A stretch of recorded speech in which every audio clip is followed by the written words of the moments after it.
Hello everyone, good morning to all of you. Welcome to logic Pathshala. आज के इस video में हम कवर करेंगे 23 अप्रैल के इंपॉर्टेंट करंट अफेयर्स के क्वेश्चंस। फ्रेंड, इस वीडियो का पीडीएफ आप लोगों को टेलीग्राम पे मिल जाएगा, जिसका कि लिंक आपको डिस्क्रिप्शन बॉक्स में दिया गया है। तो चलिए शुरू करते हैं आज के इस इंपॉर्टेंट सेशन को एक मोटिवेशन कोट से। The secret of your future is hidden in your daily routines. देखिए, आपके फ्यूचर का जो सीक्रेट है ना, कि आप सक्सेस होंगे, आपका फ्यूचर अच्छा होगा नहीं होगा, वो सीक्रेट छुपा है आपके डेली रूटीन में। कि अगर आप अपना डेली रूटीन एक सिस्टमेटिक ढंग से रखेंगे, एक कॉन्टिन्यूटी के साथ रखेंगे, तो आपका फ्यूचर भी अच्छा होगा। तो वही बात है, देखिए, तो आपको अपने डेली रूटीन को सही करना होगा। और जो भी काम आपने शुरू किया है उसको ऐसा नहीं कि हाँ आज कर लिया कल छोड़ दिया, परसों कर लिया फिर छोड़ दिया, ऐसे नहीं। जब आप उसको कंटिन्यू करेंगे, अपने डेली रूटीन को सही करेंगे, तो आपका फ्यूचर भी बेटर होगा। तो चलिए शुरू करते हैं आज के कुछ इंपॉर्टेंट डे के साथ में। 23 अप्रैल के दिन सबसे पहले देखिए word book and copyright day celebrate किया जाता है। इस दिन देखिए कि ये दिन क्यों सेलिब्रेट किया जाता है। To promote the habit of reading and to make people more aware of the importance of books. कि लोग बुक्स की इम्पोर्टेंस के बारे में ज़्यादा से ज़्यादा जानें और उनके अंदर एक रीडिंग की हैबिट आए। इसको प्रमोट करने के लिए world book and copyright day हर साल 23 अप्रैल को ऑब्जर्व किया जाता है। ये दिन सेलिब्रेट किया जाता है यूनेस्को के द्वारा और other related organization across the world to honor authors, books, promote the art of reading, etc. ठीक है फ्रेंड, तो याद रखेंगे ये 23 अप्रैल के दिन आता है। इस दिन एक और दिन सेलिब्रेट करते हैं इंग्लिश लैंग्वेज डे। तो ये दिन भी आपका 23 अप्रैल के दिन सेलिब्रेट किया जाता है। संयुक्त राष्ट्र यानी यूनाइटेड नेशन में जो इंग्लिश लैंग्वेज डे है, इसे 23 अप्रैल को सेलिब्रेट करते हैं। ये जो डेट है ना, ये ट्रेडिशनली ऑब्जर्व की जाती है as both the birthday and the date of death of William Shakespeare. कोई फेमस ऑथर है, फेमस इंग्लिश ऑथर थे विलियम शेक्सपियर। इनके बर्थडे और इनकी जो डेट ऑफ डेथ है, उन दोनों की एक ट्रेडिशनली तौर पर दोनों के रूप में इसको सेलिब्रेट किया जाता है। The day is result of 2010 initiative by the department of global communication establish languages day for each of the organisations 6 official language. देखिए, आप सभी को पता होगा कि 6 ऑफिशियल लैंग्वेज हैं ऑर्गेनाइजेशन की यूनाइटेड नेशन में। तो 2010 में एक इनिशिएटिव शुरू किया गया था कि जो लैंग्वेजेस हैं ना, ये 6 लैंग्वेजेस हैं, इनके लैंग्वेजेस डे को सेलिब्रेट किया जाएगा। तो उसी इनिशिएटिव का एक रिजल्ट है कि 23 अप्रैल के दिन इंग्लिश लैंग्वेज डे सेलिब्रेट करते हैं। बाकी आप यहाँ पे देख सकते हैं अरबिक लैंग्वेज डे 18 दिसंबर को मनाया जाता है। चाइनीज़ लैंग्वेज डे ये 20 अप्रैल के दिन, इंग्लिश 23 अप्रैल, फ्रेंच लैंग्वेज डे 20 मार्च, रशियन लैंग्वेज डे 6 जून और स्पेनिश लैंग्वेज डे आता है 23 अप्रैल को। तो ये 6 जो लैंग्वेजेस हैं ना, इनके डेज़ को सेलिब्रेट करने का जो इनिशिएटिव है 2010 में लिया गया था। चलिए शुरू करते हैं आप क्वेश्चन फर्स्ट से। Dash and UNICEF have sign an MOU on sustainable development goals with a focus on children. भाई, एक तो ऑर्गेनाइजेशन हो गई यूनिसेफ, दूसरी हमें बतानी है कौन सी ऑर्गेनाइजेशन है जिन्होंने फोकस किया है बच्चों के ऊपर और इस फोकस के साथ सस्टेनेबल डेवलपमेंट गोल्स के लिए एक MOU साइन किया। ये MOU नीति आयोग और यूनिसेफ के बीच में साइन किया गया है। दोनों क्या करेंगे, देखिए, हेल्थ, एजुकेशन, ये जो भी इसी तरीके के और भी जो पैरामीटर्स हैं ना, इन पर इंडिया में बच्चों की क्या डेवलपमेंट है, क्या अभाव की सीमा है, उसको स्टडी करेंगे इसके तहत। ठीक है, इस MOU के तहत इसको किया जाएगा। अब नीति आयोग की थोड़ी सी बात कर लेते हैं। तो देखिए, नीति आयोग एक तरीके के थिंक टैंक के रूप में काम करता है गवर्नमेंट ऑफ इंडिया के लिए, और इसकी शुरुआत 1 जनवरी 2015 को हुई थी। पहले देखिए, नीति आयोग को किस नाम से जानते थे, प्लानिंग कमीशन के नाम से जानते थे। ठीक है, इसका हेडक्वार्टर है न्यू दिल्ली में और इसके चेयरपर्सन कौन है, नरेंद्र मोदी जी। थोड़ी सी बात कर लेते हैं यूनिसेफ के बारे में। देखिए, यूनिसेफ की फुल फॉर्म आपको ध्यान रखनी है यूनाइटेड, ये तो आपको वैसे पता होनी चाहिए, यूनाइटेड नेशंस चिल्ड्रंस फंड, ठीक है, ये इसकी फुल फॉर्म है। यूनाइटेड नेशन यूनिसेफ की बात करते हैं तो इसकी शुरुआत हुई थी 11 दिसंबर 1946 को, और एक इसका हेडक्वार्टर बहुत ज़्यादा पूछते हैं तो न्यूयॉर्क में जो है इसका हेडक्वार्टर है। बस आप इतना इस क्वेश्चन से ध्यान रखिएगा। चलिए अगले क्वेश्चन की तरफ बढ़ते हैं। Which organisation has organised the Deaf Connect 2.0 at Vigyan Bhawan new Delhi? कौन सी ऑर्गेनाइजेशन है जो नई दिल्ली में जिसने डेफ कनेक्ट 2.0 का आयोजन किया? Right answer is defence innovation organisation के द्वारा इसका जो आयोजन है वो किया गया है। इसको ऑर्गेनाइज किया गया डिपार्टमेंट ऑफ डिफेंस प्रोडक्शन के तहत, और इसको इनॉग्रेट किसके द्वारा किया गया? तो यहाँ पे राजनाथ सिंह जी का नाम ध्यान रखेंगे आप लोग। ये क्वेश्चन डायरेक्टली पूछ सकते हैं कि ये जो डिफेंस इनोवेशन ये जो डेफ कनेक्ट 2.0 हुआ है विज्ञान भवन न्यू दिल्ली में, इसको इनॉग्रेट किसने किया? राजनाथ सिंह जी ने किया। ये क्या प्रोवाइड करेगा? ये एक अपॉर्चुनिटी प्रोवाइड करेगा जितने भी इनोवेटर्स हैं उनके लिए to showcase their capabilities, product and technology, क्योंकि वो यहाँ पे अपनी कैपेबिलिटी शो कर सकते हैं, अपने प्रोडक्ट्स, अपनी जो उनकी टेक्नोलॉजी है उसको यहाँ पे शोकेस कर सकते हैं।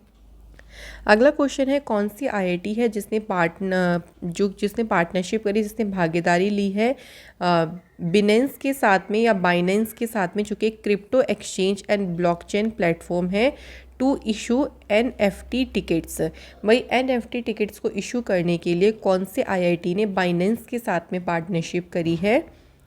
आईआईटी दिल्ली के द्वारा ये जो पार्टनरशिप है वो की गई है। अब ये क्या करेगा? ये NFT टिकट्स को प्रोवाइड करेगा। NFT टिकट्स मतलब हो गए नॉन फंगेबल टोकन्स, तो ये प्रोवाइड करेगा। And proof of attendance protocol during its upcoming 3-day cultural fest, और इस कल्चरल फेस्ट का नाम है रेंस वॉइस, जो कि 24 से 26 अप्रैल तक किया जाएगा। तो इस उत्सव के दौरान जो भी NFT टिकट्स हो गए वो यहाँ पर प्रदान करने का काम ये करेगा। Binance will also organise competitions on crypto trading. भाई क्रिप्टो ट्रेडिंग के ऊपर जो कॉम्पिटिशन्स होंगे उनको कौन ऑर्गेनाइज करेगा? बाइनेंस जो है वो उसको ऑर्गेनाइज करेगा। अब कुछ आईआईटी की न्यूज़ हम रिवाइज करते हैं फ्रेंड्स। तो देखिए आईआईटी हैदराबाद की बात करते हैं तो पहला जो नेशनल सिम्पोसियम हुआ under the quantum enabled science and technology programme, तो इस सिम्पोसियम को होस्ट किया आईआईटी हैदराबाद ने।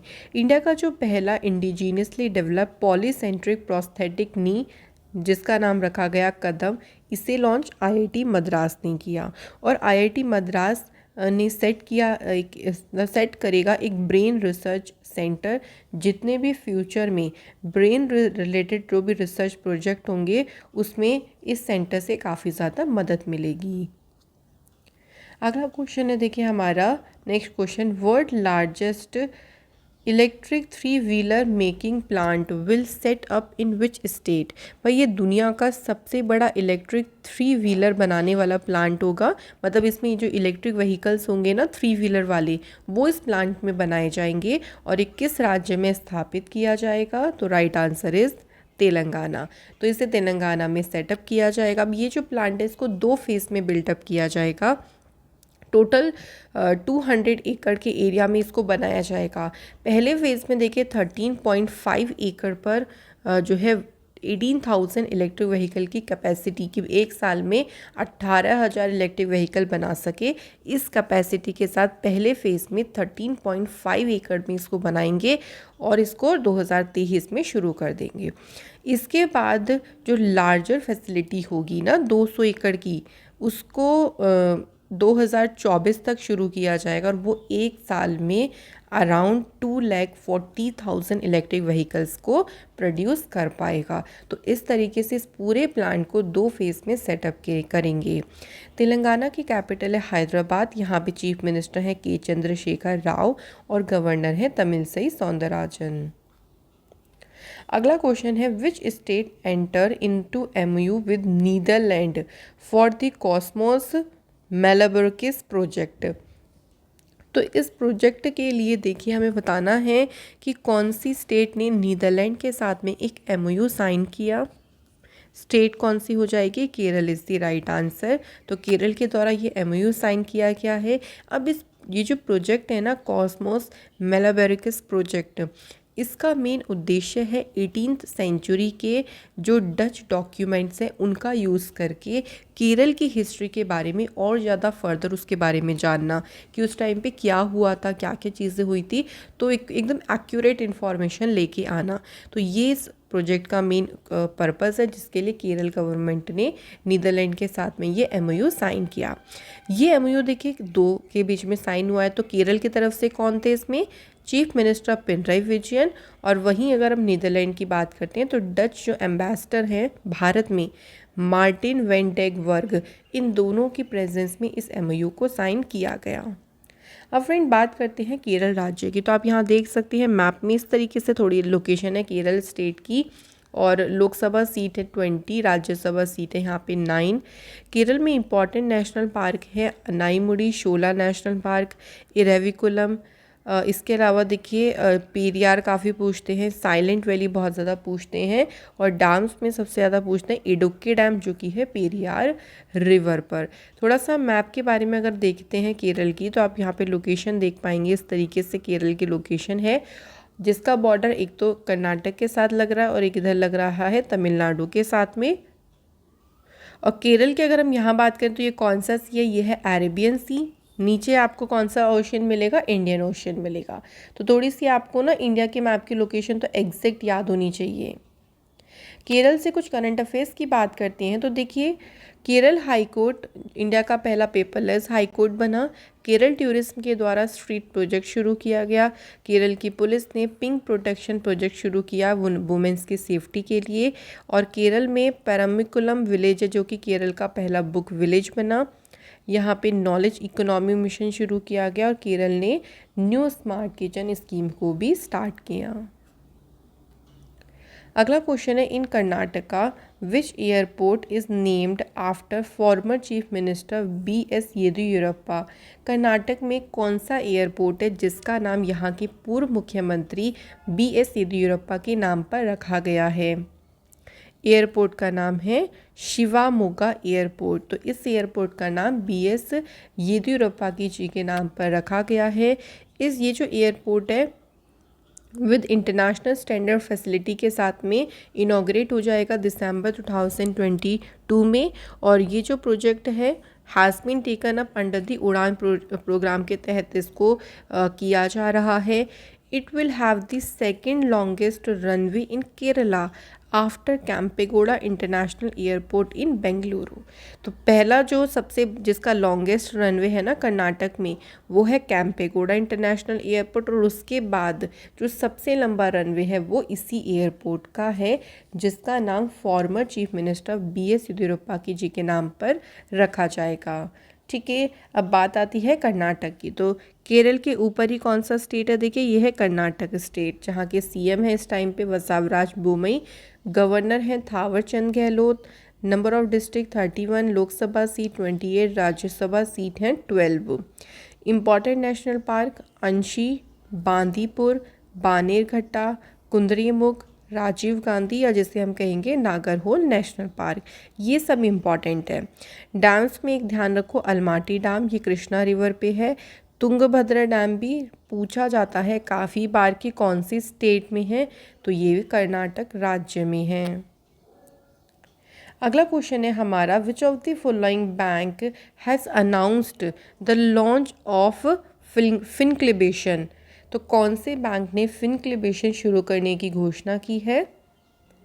बैंक का नाम हो जाएगा इंडिया पोस्ट पेमेंट बैंक। तो इंडिया पोस्ट पेमेंट बैंक ने फाइनेंशियली इंक्लूजन के सल्यूशन के लिए और इसको और भी ज़्यादा नया करने के लिए, इनोवेटिव करने के लिए फिनक्लिबेशन शुरू करने की घोषणा करी है। ये एक जॉइंट इनिशिएटिव है जिसमें कोलैबोरेशन किया गया है fintech startup community to create and innovation solutions for financial inclusion. ठीक है, तो आपको बस ध्यान रखना है फ्रेंड्स कि कौन से बैंक ने इसको लॉन्च किया है, इंडिया पोस्ट पेमेंट बैंक ने, और इसकी शुरुआत हुई थी 1 सितंबर 2018 को। इसका हेडक्वार्टर है न्यू दिल्ली में और जे वेंकटरमू इसके CEO हैं। इसकी टैगलाइन है आपका बैंक आपके द्वार। अगला क्वेश्चन है विच डिस्ट्रिक्ट या districts presented Prime Minister's Award for Excellence in Public Administration in Khelo India. तो खेलो इंडिया में किस जिले को लोक प्रशासन में उत्कृष्टता के लिए प्रधानमंत्री पुरस्कार प्रदान किया गया? तो ये कि यहाँ पे डिस्ट्रिक्ट्स हैं, यानी यहाँ पे एक से ज़्यादा डिस्ट्रिक्ट को मिला है।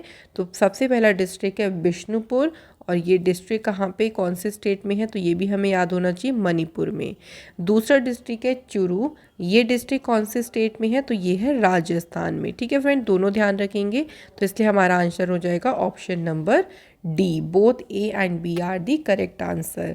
तो मणिपुर के बिष्णुपुर और राजस्थान के चुरू, इन दोनों डिस्ट्रिक्ट को प्राइम मिनिस्टर अवार्ड से सम्मानित किया गया। अब देखिए इन्हें ये अवार्ड क्यों मिला है। इन्हें ये अवार्ड मिला है कि न्यू दिल्ली में जो खेलो इंडिया स्कीम हुई थी, उस स्कीम के माध्यम से इन्होंने स्पोर्ट्स और उसमें मतलब एक तरीके से स्पोर्ट्स को बढ़ावा देने में काफ़ी अच्छा काम किया है इन डिस्ट्रिक्ट्स ने, जिसके लिए उनको ये अवार्ड दिया गया। नेक्स्ट हमारे पास है, देखिए United Nations Environment Programme has named whose as the recipient of the champions of the earth award 2021 under the lifetime achievement category. तो लाइफ टाइम अचीवमेंट कैटेगरी में earth champion of the earth award 2021 से किसे सम्मानित किया गया है और UNEP के द्वारा ये नाम दिया गया था? तो आंसर हो जाएगा डेविड एटनबर्ग। भाई डेविड एटनबर्ग का वैसे आपने नाम सुना ज़रूर होगा कहीं ना कहीं, तो ये भी ध्यान रखेंगे कि इन्हें कौन सी कैटेगरी में मिला है। इन्हें लाइफ टाइम अचीवमेंट कैटेगरी में मिला है। जो भी इन्होंने रिसर्च किया है नेचर को प्रोटेक्ट करने के लिए, जो भी इनका रिसर्च रहा, जो डॉक्यूमेंटेशन रहे, तो पूरा इनका जो डेडिकेशन था इस चीज़ को लेके, इसके लिए इनको ये अवार्ड दिया गया है। इनको 2 बार देखिए नाइटेड, जो नाइटहुड वाला टाइटल है ना, वो भी मिला है क्वीन एलिजाबेथ सेकंड के द्वारा, एक बार 1985 में और उसके बाद 2020 में भी मिला। He has won 3 Emmy awards and 8 British academy of film and television arts यानी बाफ्टा अवार्ड। तो 3 बार इनको एमी अवार्ड्स मिल चुके हैं और 8 बार इनको बाफ्टा अवार्ड से भी सम्मानित किया जा चुका है। अब देखिए यहाँ पे बात आती है यूएनईपी के चैम्पियंस ऑफ अर्थ अवार्ड के बारे में। तो ये जो अवार्ड्स है ना, ये इंडिविजुअल को भी दिए जा सकते हैं, ग्रुप किसी ऑर्गेनाइजेशन को भी दिया जा सकता है, जो कि एनवायरनमेंट को लेके, उसके ट्रांसफॉर्मेशन को लेके जो भी वो काम करते हैं, जो भी उनका एक्शन रहता है, उसको सम्मानित करने के लिए। तो ये यूनाइटेड नेशन का हाईएस्ट एनवायरमेंटल ऑनर है और इसकी शुरुआत 2005 में की गई थी। इसी में देखिए जो champion of the earth award हैं अलग अलग कैटेगरीज में मिले हैं। जैसे पॉलिसी लीडरशिप में मिया मोतले को मिला है, जो कि बारबाडोस की प्राइम मिनिस्टर हैं।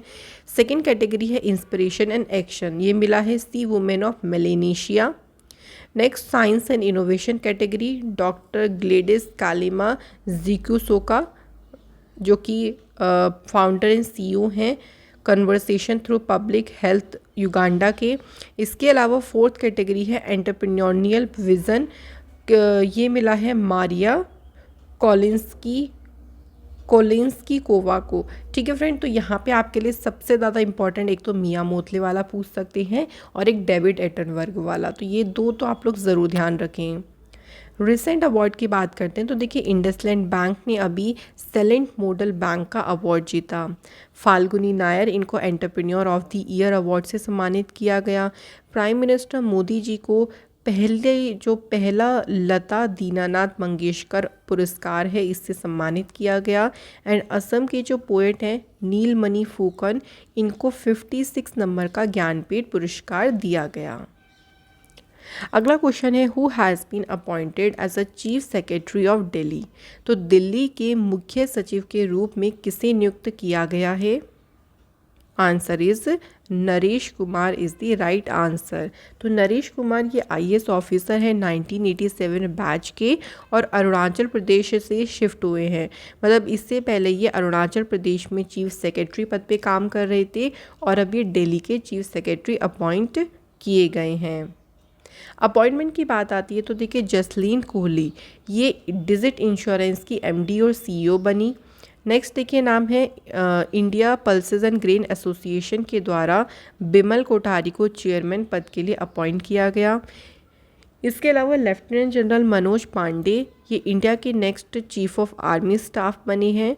विकास कुमार ये मैनेजिंग डायरेक्टर बने दिल्ली मेट्रो रेल कॉरपोरेशन के। तो ये कुछ इंपॉर्टेंट अपॉइंटमेंट्स हैं। तो फ्रेंड्स आज के हमारे क्वेश्चन हो जाते हैं यहाँ पे फिनिश। चलिए अब टाइम आता है रिवीजन का। पहला क्वेश्चन है, कौन सी कंट्री ने अभी एक nuclear capable intercontinental ballistic missile RS-28 सरमत का परीक्षण लॉन्च किया?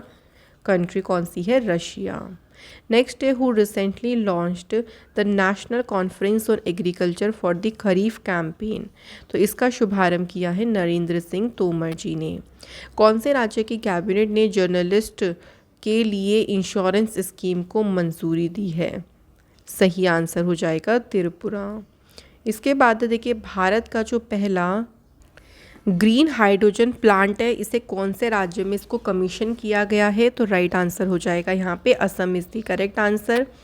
नेक्स्ट है, कौन से स्टेट है has become India's first state जिसने इंस्टॉल किया है एल रूट सर्वर को? तो ये स्टेट कौन सा है? राजस्थान। नेक्स्ट क्वेश्चन है, who has been appointed as a principal scientific advisor to the government of India? तो 3 सालों के लिए किसे अपॉइंट किया गया? अजय कुमार सूद जी को। अगला है, मिलिट्री ऑपरेशंस के नेक्स्ट डायरेक्टर जनरल कौन बने? मनोज कुमार कटियार। इसके बाद देखिए, प्रोक्टर एंड गैम्बल इंडिया ने किसे चीफ एग्जीक्यूटिव ऑफिसर के लिए अपॉइंट किया है? सही आंसर हो जाएगा LV वैद्यनाथन जी को। अगला है, कौन से इंडियन क्रिकेटर हैं जिनको Wisden 5 cricketers of the year 2022 में नामित किया गया है? तो राइट आंसर हो जाएगा रोहित शर्मा। और इनके अलावा एक और इंडियन है जो कि इसमें शामिल हुए हैं, उनका नाम है जसप्रीत बुमराह। टोटल जो 5 प्लेयर्स हैं इसमें जो है वो सिलेक्ट किए गए हैं। तो फ्रेंड यहाँ पे हो जाती हैं सभी क्वेश्चन का रिवीजन ख़त्म। कल मैंने आप लोगों से पहला क्वेश्चन पूछा था कि मुस्लिम पावर भारत में किस बैटल से आया था? तो सेकंड बैटल ऑफ तराइन, जो कि किस किस के बीच में हुआ था? पृथ्वीराज चौहान और मोहम्मद गोरी के बीच में हुआ था। ठीक है, तो इसमें पृथ्वीराज चौहान हार गए थे, उसके बाद मुस्लिम पावर भारत में एंटर कर गई थी। सेकेंड क्वेश्चन था कि हंगरी की अभी हाल ही में नए प्रेसिडेंट कौन बनी? तो राइट आंसर हो जाएगा यहाँ पे कैटलिन नोवाक, जो कि पहली यहाँ की फीमेल प्रेसिडेंट बनी हैं। तो आप सभी ने बिल्कुल सही आंसर करे हैं। आज के हमारे कमेंट है Vaibhav Katiyar and Rakesh Kumar. So thank you so much everyone, सभी को थैंक यू कि आप लोग कमेंट करती हैं। आज के चलिए क्वेश्चन देखते हैं। Who was the first Nawab of Awadh? Awadh देश के पहले नवाब कौन थे?